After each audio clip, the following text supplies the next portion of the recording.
And the great big winner of the most recent round of Patreon Mega Votathon Extravaganza is Incubus. Wish you were here, or for our German viewers, Incubus. That's how you say incubus in German. Ich wünschte du wärst hier. And since I spoke German poorly, it seems like a fine time to thank the following people for signing up for the Patreon supporter of the Cause Club: Johann Risbeck, Lobito, and Otto H., who actually is German. Funny how that worked out. Swear I didn't plan that. Thank you very, very much for your support. And if you would like to find out what that's all about, the link, of course, will be in the description. The following is the meat and potatoes, the schnitzel and pomme de terre of the intro and the chorus. Grab the D string 2nd fret and the G string 4th fret. We're going to strum from A to G, and that's it. For our 2nd chord, all we need to do is wiggle our pointer finger so it grabs the A string as well. Now we have A2, D2, G4, and we're going to strum the open E string as well. For our 3rd chord, all you got to do is take this shape we have and move it up 1 string towards the ceiling, so we'll have E2, A2, D4. And then this shape up to frets 5 and 7 before we go back to the 2nd chord, the one with the open E string. So now we have.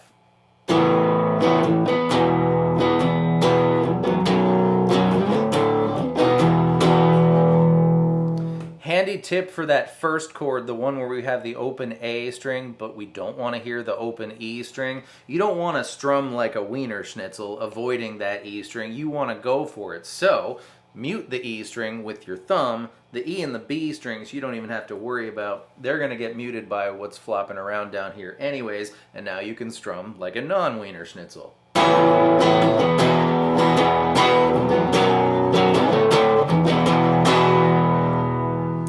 And of course, the first couple of times through the progression, it's pretty clean, and when the band kicks in and during the chorus, when they're singing, hit a distortion pedal of your choice, but there's 2 fancy things that happen in the intro that I want to show you. The first one happens on the last chord of the first time through the progression, the one with the open E string.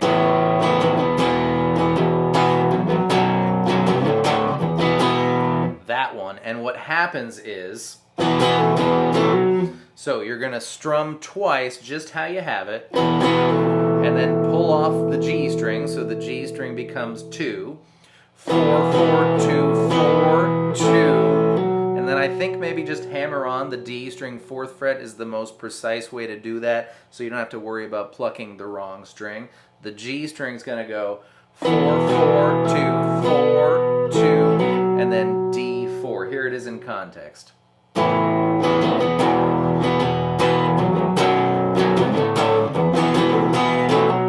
And I think that might happen even when the distortion kicks in the intro, or I just really like that and I wanted to hear it, so I did hear it. You could do it every single time on that chord in that part of the progression for the whole song if you want, but it definitely happens the first time.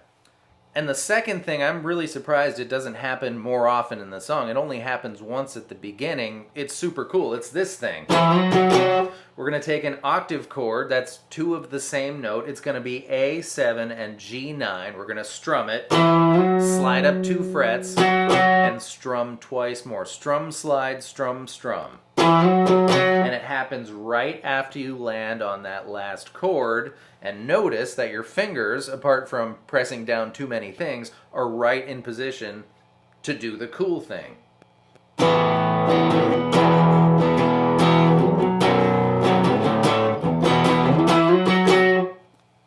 Now the verse relies heavily on a delay pedal, and I did my best to discern what was a delay note and what was an actual plucked note, and I think I got it. I'm going to show you without delay first, and then I'll put a delay on. But what we're going to do is grab G9 and B7, pluck back and forth between those 3 times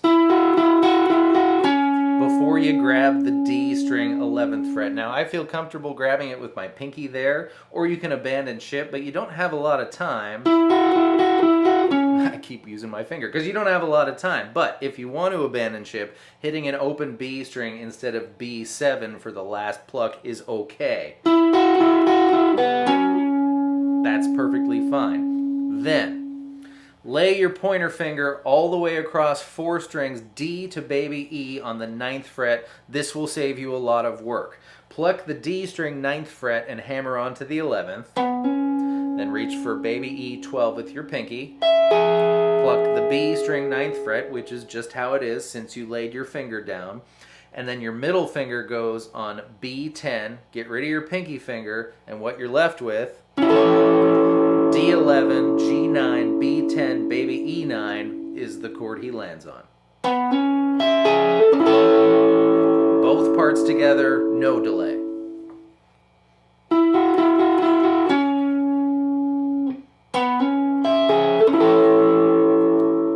Both parts with delay.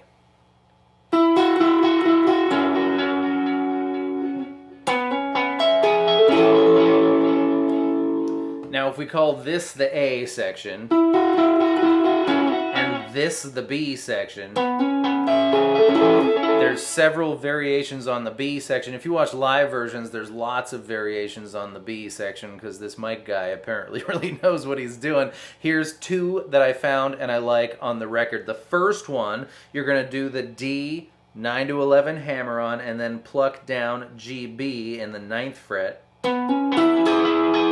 And then it's going to be G11, D14, G11.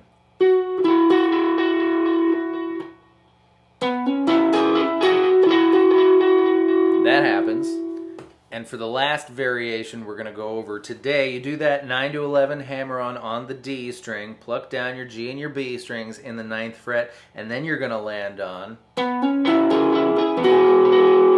this chord, which I think is fantastic. It's D9, G11, B9. I'll do both together.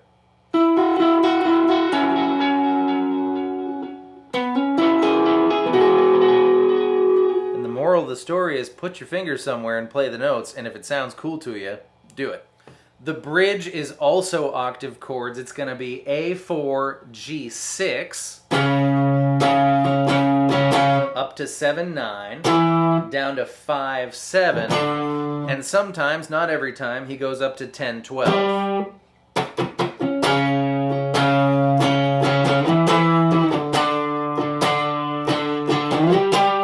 And he seems to have placed his fingers skillfully on the guitar so that you can strum your octave chord. We don't hear the D string, but we do hear the B and the E strings sometimes, and I like that.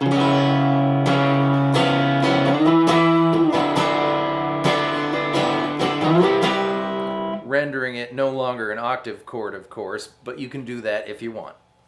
Now that's a lot of cool stuff, and there's a lot to love about this song, especially the guitar part, but I think my favorite part is the very last chord, because after we've been doing all these goofy-ass chords the whole time, the very last chord is regular old Normal City, Utah, A. Phenomenal choice, Patreon folks. Thank you for your excellent suggestions and participation in this matter. That was really fun to figure out, so thank you. Thank you all for being here. I hope that was fun and helpful, and I will see you next time with more stuff. Goodbye.